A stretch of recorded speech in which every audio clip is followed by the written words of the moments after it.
questions. I'm going to try to put together some forward thinking, okay, questions along with what we know kind of now, and try to put them together. And speaking of forward thinking, let's start with questions. How early and how fast, how deep, and how long should we cool our patients? How high should the MAP, CPP, and ICP be? How high should the jugular venous oximetry percentage be? How fast should brain metabolism be?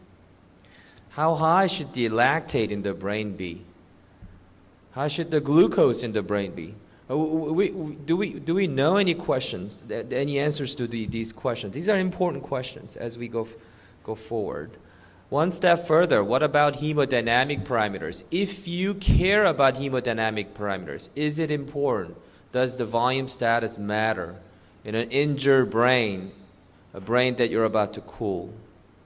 What about the delivery of oxygen? How does all these equations physiologically play a role? We're talking about cooling for brain diseases. In the past, we only talked about what has been shown to prove long-term outcome. That is what? Out of hospital, VFib, VTAC, cardiac arrest patient. So we're now extending the indication. We're trying to extend the indication, I should say, to see whether we can bring benefits to our patients who are suffering from brain and spinal cord injury. I'm going to talk about the brain injury and not talk about the spinal cord. And in terms of the disease processes, we are talking about TBI, of course. We're talking about acute ischemic stroke, ICH, and cooling SAH patients. To talk to you about the practical aspects, I can show you this color-coded graph here that there will be 3 phases, as you all know, for those of you. How many of you have cooled neuro patients, by the way? Not a heart attack patient, neuro patients. Okay, just... How many of you never cool neuro patients? How many of you will never raise your hand no matter what I say? Dalton will never raise his hand. All right, well, the first phase, as you know, is induction. You want to get to that temperature. It's non-physiologic temperature. Our body doesn't want to be at 33 degrees Celsius, but you're trying to cool them. We can talk about cheap and perhaps some effective way of cooling them, such as cold saline. A pretty decent induction method. It's shown to be pretty safe. Or you can use advanced catheters and other devices. I don't think it matters how you get there, but the point is to get there. And then you have to maintain them and fighting for the shivering and other metabolical derangements that you might see in the period of the cooling is important for you to think about. And then after that, you need to decool them, rewarm them, and we keep talking about how you need to do this slowly. Typically around in the neighborhood of 0.2 to 0.3 degrees Celsius every hour, not faster. So any one of you who have cooled neuro patient, not heart attack, neuro patients, why we need to rewarm them so slowly? Can any one of you answer? No? One of the most feared complication or feared event that you don't want when you rewarm neuro patient is the rebound ICP. We see that quite a bit. And ICP is one of the more frequent reasons why we think about cooling them. I'm not going to talk about neuroprotective and et cetera, and new trials, et cetera, which is on the way. It's important to think about there could be some complications that might occur while you're cooling them. Because we may need to cool neuro patients longer.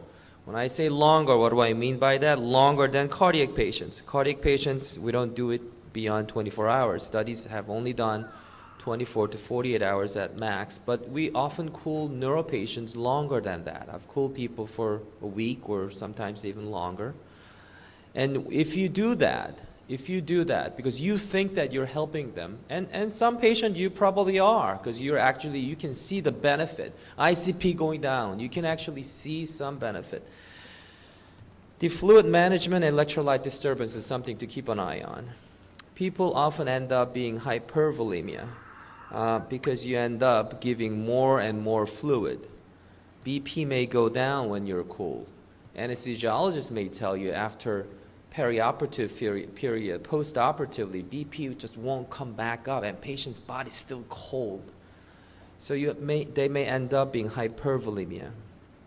Despite there's a textbook concept of cold diuresis, meaning when you're cold, you tend to lose volume. In real life, you're never dry. You're actually pretty volume overloaded because it has a lot to do with the drop in blood pressure in real life. Potassium is something to keep an eye on. Potassium, as it shifts back into the cell, you may see hypokalemia. And hypokalemia, as you know, is important because it may lead to cardiac and cardiac conduction problem that you might see on the monitorings. Blood pressure we talked about. Infection complication is a real one. From the literature, if you look at all the patients who were cooled, one of the most common things that pop up, it keeps popping up, is pneumonia and other infection. It's not clear whether being cold actually equals infection. It's probably not so. Being cold doesn't mean you will have infection, but you may have risk of. And we actually see that quite often. I think this is a real deal. I've had a situation where people cool neuro patients while they may have some signs and symptoms of sepsis, but not clear. You know how in the beginning, no matter how smart and experienced you are, you don't know whether you're septic or not. That's why we use the term presumed sepsis, because you're not sure yet. Now those people, if you cool them, things might not go well. Just be aware of that. I want to warn people that just because we think hypothermia is a cool thing to do, and it might be protective, there are things that you can do to harm people, and it actually happens in real life. It's something to keep an eye on. Very, very important. Complications are not something to overlook in terms of cooling. Shivering. Talk about shivering because we tend to think that shivering might have direct implications in terms of a brain metabolism. You can feel people shivering. You put your hand on their chest and you actually feel them really fine tremor-like shaking. They're trying to generate heat in order to maintain good body temperature. You're trying to cool them and they shiver. And shivering has been shown to have a positive correlation with elevation in ICP, increased metabolism, and perhaps the lactate-pyruvate ratio if you do a multimodality brain monitoring. It might not be a good thing to do, so you need to control that. To control it, what can we do? Well, you could do a few things. One of the basic things, and this is quite basic, so I think you could do is to promote cutaneous vasodilation. How you can do that is actually putting some warm blanket on top of cold body. So it's kind of interesting how it's almost like fooling the brain. The brain, you're cold, but make the brain to think that you're actually not cold by putting hot, cold air blowing blanket on top of their surface. If you put their gloves and socks on, make them warm, somehow people don't shiver as much. It's been shown, and we see that on clinical practice. You can also manipulate the central alpha receptor, namely alpha-2 agonist, such as dexmedetomidine, heparidine, and atypical anxiolytic therapy such as Busbar. These medications have shown to have anti-shivering properties in pharmacological literature. You can also reduce the intensity of the muscular activity and relax them by giving paralytics, and dantrolene, etc., have also been used Of course, you can sedate them with a propofol or high-dose Versed. They won't shiver as much. So this study basically from my former group at Columbia basically shows that the more shivering has been correlated with a hypermetabolic index, and that further supports the notion of if you shiver, you're revving up the metabolism and may not be a good thing for injured brain if you're trying to lower the metabolic demand, which often cooling actually sometimes often provides. And I talked about the anti-shivering a couple of slides ago. If you what would the shivering do on brain oxygenation?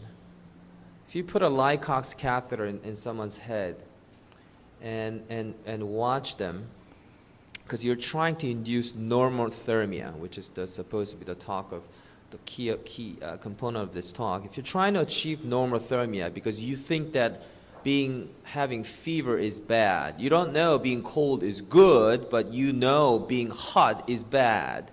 So you're trying to achieve the normothermia in a neuro patient, a severe brain injury patient, TBI patients.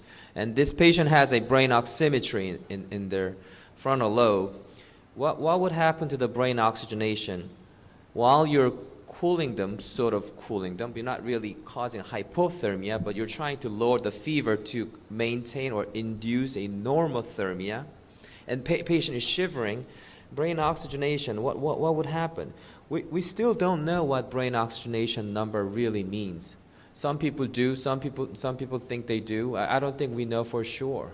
When the number goes down, it's very complex. We can talk about PbTO2 all day regarding what's really happening. Is really the oxygen being extracted in, or is it what happens to the level in the plasma that the oxygen is actually being delivered by the hemoglobin, and their cells are surrounding, are they sucking it in? So if you put the catheter in the cell as opposed to extracellular, the number may be different.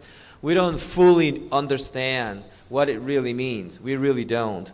But apparently if you watch the brain oxygenation graph during shivering, it actually goes down. We tend to think that brain needs oxygen, and a partial oxygen tension, which is what PbTO2 means, or actually that's what it is measured. We tend to think that it's bad. We don't want too low of PbTO2. We think that's bad. We don't know what that threshold is, but we tend to think that is bad, especially in TBI. So then if you cool them and you're actually inducing the PbTO2 to go down even further, you haven't really done any good for that patient. Something to think about. So this is a real issue. For the next 6 minutes and 22 seconds, I would like to talk to you about the rewarming, which is the last phase of the hypothermia, or normothermia for neuro patients. Again, as I said in the beginning, you need to monitor the ICP. For those of you who have cooled TBI patients, for those of you who have actually cooled down to 33 degrees or cooling from fever to normothermia, we've all seen when you rewarm them, ICP comes right back on. While all the other measures don't change, meaning you still have some mannitol going, and none of your other practice therapies have changed, but only thing that you have changed is the temperature, and you see the ICP coming right back up. This phenomenon is called and described as a rebound ICP. It's a real issue because we see it. So we need to watch the ICP because I'm not going to talk about why ICP might be important, because we tend to look at that number, although that's been studied. Vasodilation, SIRS-type syndrome, increased catecholamines, Dr. Polderman touched based on this.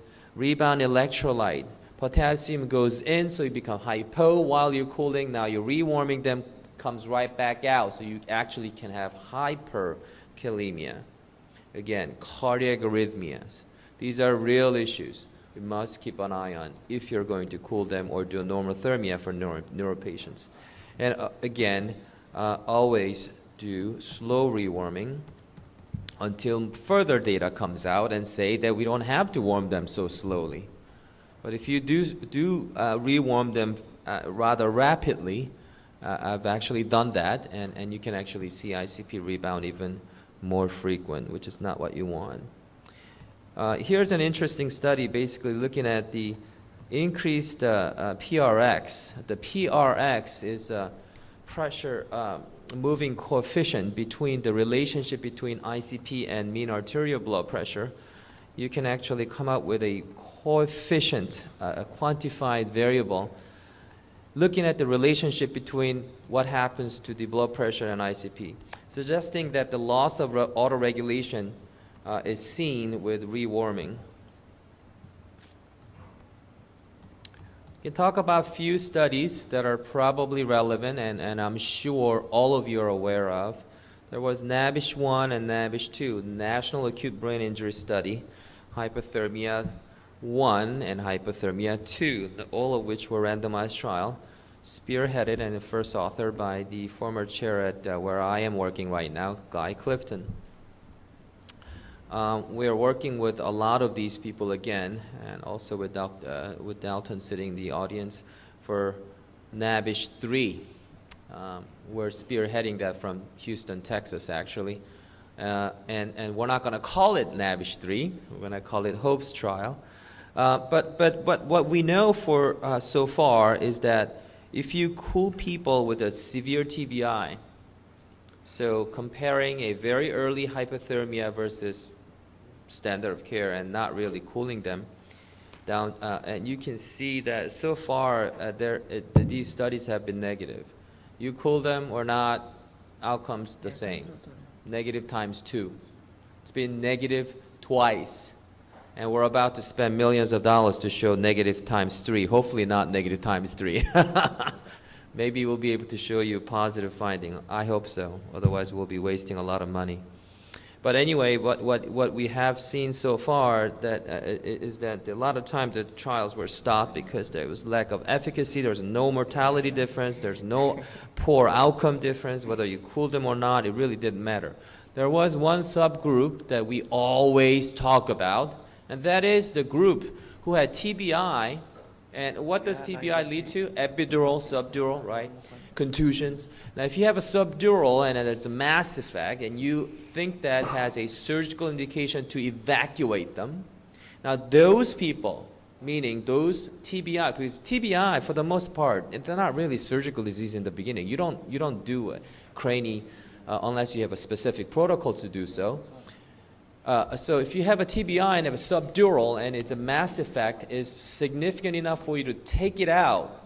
I want the dura to be cut and suck out that subdural.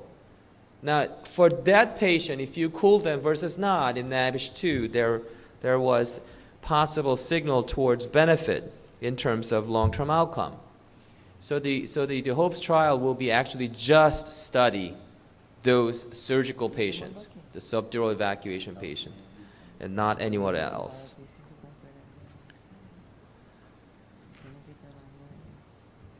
Clearly, we need more trials.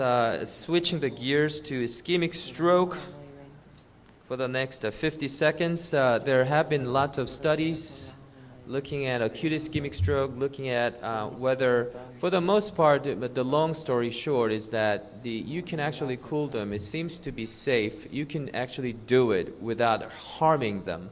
None of the studies have shown any positive benefit.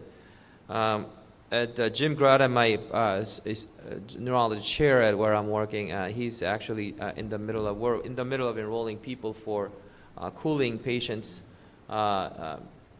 using Zoll catheters to see whether if you give them TPA and cool them versus just TPA alone, whether there's an added benefit to it or not. When we have the result, we'll bring it out to you. So we need more ischemic stroke patients. And SAH patients are only observational studies, and for the indication for SAH, okay, my 19 minutes and 50 seconds just expired, so I got 10 more seconds. For SAH patients, mainly it's been used for refractory ICP, and I've touched based on this. Refractory ICPs, and people have used this, and I've used this, and I've seen some results. It doesn't always work, but quite a few times that I use the ICP does go down, and it might help you to optimize the CPP. I'm not going to have time to go over my last case, but I do want to bring you this very simplified step-wise protocol that my former colleague Stefan drew, and I don't know whether he actually drew or stole from Bill, probably, who is shaking his head. But I kind of like it, only because, not because it's perfect. I like it because it's simple, kind of like an Apple company's philosophy. Things that are simple things are sometimes beautiful because you can remember it. And it has something to talk about. So first and foremost, I think that surgical decompression is important. This includes not just the hemicranie, not just the bifrontal cranie for ICP, but also to put an external ventricular drain. And after that, the first and foremost, you should sedate them. It makes no sense to give people with a high ICP mannitol and osmotic therapy and even barb them and cool them when you have not even adequately sedate them. One of the most commonly made mistake. Then you talk about how the blood pressure and CPP optimization important. Then do the conventional things as osmotic therapy, hypertonic saline, mannitol. Hyperventilation, I don't think it should be number 5. That's one of the things that I don't like about this simplified version. Hyperventilation, you can do hyperventilation anywhere. I actually do it in the beginning to buy me some time so that my surgeons can get to the bedside, so that my nurse can grab me the right medication. I don't wait until step number 5. I think that's one of the weakest point about this simplified version. And another point to make is that the hypothermia used to be at the last resort. It may not even be part of it, but now we're thinking little more often. We'll see about whether that's a good thing or not as we learn more data. I want to stop there because I'm about 1.5 minutes over time. Thank you.